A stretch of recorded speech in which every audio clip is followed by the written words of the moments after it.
Viewers আসসালামু আলাইকুম। গুপ্তবিদ্যা সন্ধান ইউটিউব চ্যানেলে সবাইকে সুস্বাগতম।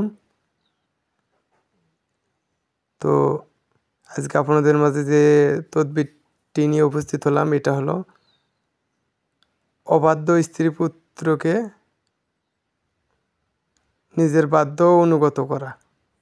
তো গুরুত্বপূর্ণ একটা টপিকস। তো এটা হলো ইয়া শাহিদু প্রাতে অবাধ্য স্ত্রী পুত্রের কপাল ধরিয়া এই নাম ২১ বার পড়িবে, আকাশের দিকে চাহিলে তাহারা বাধ্য অনুগত হইবে, কিংবা ১০০০ বার পড়িয়া তাহাদের উপর ফুঁক দিলে তাহারা বাধ্য হইবে।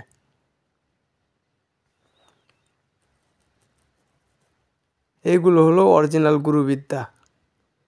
এটা এমন একটা কিতাব যে কিতাবে কোনো ভুল নাই।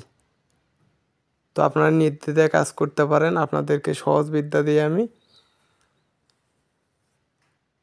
তো সবাই ভালো থাকবেন, সুস্থ থাকবেন। আসসালামু আলাইকুম।